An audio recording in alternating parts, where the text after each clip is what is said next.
ಓಂ ಸರ್ವಸ್ವರೂಪೇ ಸರ್ವೇಶೇ ಸರ್ವಶಕ್ತಿ ಸಮನ್ವಿತೆ ಭಯೇಭ್ಯಸ್ತ್ರಾಹಿ no ದೇವಿ ದುರ್ಗೆ ದೇವಿ ನಮೋಸ್ತುತೆ. ಶ್ರೀ ಗುರುಭ್ಯೋ ನಮಃ. ಹರಿ ಓಂ.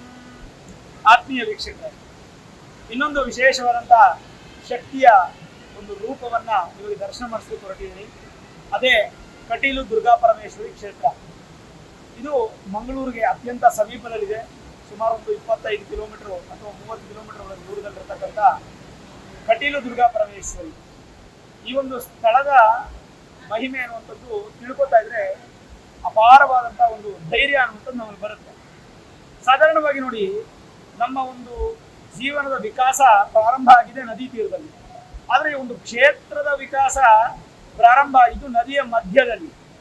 ನಂದಿನಿ ಅನ್ನುವಂತಹ ನದಿ ಇದೆಯಲ್ಲ, ಆ ನದಿಯ ಮಧ್ಯದಲ್ಲಿ ಆ ಒಂದು ದುರ್ಗಾ ಪರಮೇಶ್ವರಿ ನೆಲೆಸಿದ್ದಾಳೆ. ಏನಿಲ್ಲಿ ವಿಶೇಷತೆ? ಒಬ್ಬ ಅಸುರ ಇರ್ತಾನೆ, ಜನರಿಗೆ ತುಂಬಾ ಕಷ್ಟ ಕೊಡ್ತಾ ಇರ್ತಾನೆ. ಅಸುರ ಅಂತಂದ್ರೆ ಒಂದು ಕೆಟ್ಟವನು ಅಂತ ಅರ್ಥ ಆಗ್ತದೆ. ಜನರಿಗೆ ತುಂಬಾ ಕಷ್ಟ ಕೊಡ್ತಾ ಇದ್ದಂತ ಸಮಯದಲ್ಲಿ ಎಲ್ಲಾ ಪ್ರಜೆಗಳು ಆ ಶಕ್ತಿಯನ್ನ ಧ್ಯಾನ ಮಾಡಿದಾಗ ಆ ದುರ್ಗಾ ಪರಮೇಶ್ವರಿ ಪ್ರತ್ಯಕ್ಷರಾಗಿ ಆ ಅಸುರನನ್ನ ದುಂಬಿಯ ರೂಪದಲ್ಲಿ, ದುಂಬಿ ಅಂತ ಗೊತ್ತಲ್ಲ, ಆ ದುಂಬಿಯ ರೂಪದಲ್ಲಿ ಬಂದು ಸಂಹಾರ ಮಾಡ್ತಾಳೆ. ಸಂಹಾರ ಮಾಡಿದ ನಂತರ ಪ್ರಜೆಗಳಿಗೆಲ್ಲ ಒಂದು ಧೈರ್ಯ ಬರುತ್ತೆ. ಧೈರ್ಯ ಬಂದ ಮೇಲೆ ಮತ್ತೆ ಮುಂದಕ್ಕೆ ಏನಾದರೂ ತೊಂದರೆ ಆಗಬಹುದಾ ಅಂತ ಆ ತಾಯಿಯಲ್ಲಿ ಎಲ್ಲ ಪ್ರಜೆಗಳು ಪ್ರಾರ್ಥನೆ ಮಾಡ್ತಾರೆ. ಎಲ್ಲ ಈಗ ಕಲಿಯುಗದಲ್ಲಿ ನಡೆದಿರೋದಲ್ಲ, ಈ ಹಿಂದೆ ನಡೆದಿರ್ತಕ್ಕಂಥ ವಿಚಾರ. ಯಾವಾಗ ಎಲ್ಲಾ ಪ್ರಜೆಗಳು ಭಕ್ತಿ ಶ್ರದ್ಧೆಯಿಂದ ಪ್ರಾರ್ಥನೆ ಮಾಡಿದ್ರು, ಆಗ ಮೆಚ್ಚಿದಂತ ಆ ದುರ್ಗಾ ಪರಮೇಶ್ವರಿ, ಆಯ್ತು, ನಾನು ನಿಮಗೋಸ್ಕರ ನಿಮ್ಮ ಕಷ್ಟಗಳನ್ನ ನಿವಾರಣೆ ಮಾಡೋದಕ್ಕೋಸ್ಕರ ಈ ಒಂದು ಕ್ಷೇತ್ರದಲ್ಲಿ ನೆಲೆಸ್ತೀನಿ.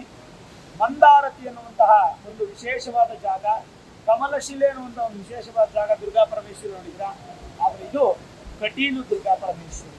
ಹಾಗಾಗಿ ಇಲ್ಲಿ ನಾನು ಕಟೀಲು ದುರ್ಗಾ ಪರಮೇಶ್ವರಿಯಾಗಿ ನೆಲೆಸಿ ನಿಮ್ಮನ್ನೆಲ್ಲ ಸಂರಕ್ಷಣೆ ಮಾಡ್ತೀನಿ ಅಂತ ತಾಯಿ ವರಪ್ರದಾನ ಕೊಟ್ಟು ಈ ಒಂದು ಜಾಗದಲ್ಲಿ ತನ್ನ ಶಕ್ತಿಯನ್ನ ಸ್ಥಾಪಿಸ್ತಾರೆ.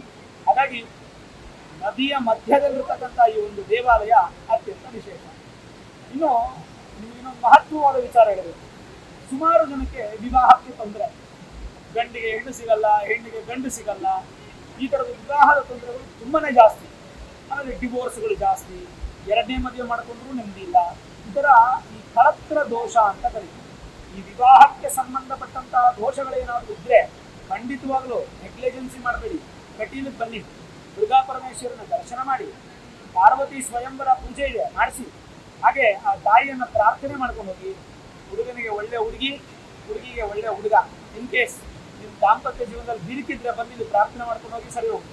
ಇಲ್ಲ ಡಿವೋರ್ಸ್ ಆಗೋಗಿದೆ ಅಂತಂದ್ರೆ ಮತ್ತೆ ಒಂದು ಒಳ್ಳೆ ಉತ್ತಮವಾದ ಫ್ಯಾಮಿಲಿ ಜೀವನ ನಿಮ್ಗೆ ಸಿಗಬೇಕು ಅಂತಂದ್ರೆ ಖಂಡಿತವಾಗ್ಲೂ ನೀವು ಇಲ್ಲಿ ಬಂದು ಪ್ರಾರ್ಥನೆ ಮಾಡ್ಕೊಳ್ಳಿ, ನಿಮಗೆ ಸಿಗುತ್ತೆ. ಇದು ಮೊದಲನೇ ವಿಚಾರ ವಿವಾಹಕ್ಕೆ. ಎರಡನೇದು ಏನಂತಂದ್ರೆ ಸಂತಾನ. ಇಲ್ಲಿ ಒಂದು ಸರ್ವಸೇವೆ ಮತ್ತು ತುಲಾಭಾರ ಅಂತ ಇದೆ. ಸಾಧಾರಣವಾಗಿ ನಾವು ದೇವಸ್ಥಾನಗಳಿಗೆ ಹೋಗಿ ಸೇವೆಗಳನ್ನ ಮಾಡಿಸ್ತೀವಿ. ಆದ್ರೆ ಇಲ್ಲಿನ ಪದ್ಧತಿ ಏನಂತಂದ್ರೆ, ಇಲ್ಲಿ ಬಂದು ಮೊದಲು ಪ್ರಾರ್ಥನೆಯನ್ನ ಮಾಡಿ ಆ ಕಟೀಲು ದುರ್ಗಾ ಪರಮೇಶ್ವರಿ ಅಮ್ಮನವರನ್ನ ದರ್ಶನ ಮಾಡಿ ಪ್ರದಕ್ಷಿಣೆ ಮಾಡಿ ನಿಮ್ಮ ಮನಸ್ಸಲ್ಲಿ ಏನಿದೆಯೋ ಅದನ್ನ ಧ್ಯಾನ ಚಿತ್ತವಾಗಿ ಕೇಳ್ಕೊಂಡು, ತಾಯಿ ನನಗೆ ಸಂತಾನ ಇಲ್ಲ, ನನಗೆ ಅನುಗ್ರಹಿಸು.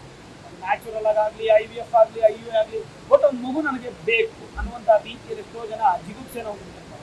ಅಂಥವ್ರು ಇಲ್ಲಿ ಬಂದು ಪ್ರಾರ್ಥನೆ ಮಾಡಿ, ನನಗೆ ಸಂತಾನವಾದರೆ ಸಂತಾನದ ನಂತರ ನನ್ನ ಹೆಂಡತಿ, ನಾನು ಹಾಗೂ ನನ್ನ ಮಗುವಿನ ಸಮೇತವಾಗಿ 3 ಜನರ ತುಲಾಭಾರವನ್ನು ಇಲ್ಲಿ ಕೊಡ್ತೇನೆ, ವರ್ಷದೊಳಗೆ ಕೊಡ್ತೇನೆ ಅಂತ ಪ್ರಾರ್ಥನೆ ಮಾಡಿ ಹೋಗಿ.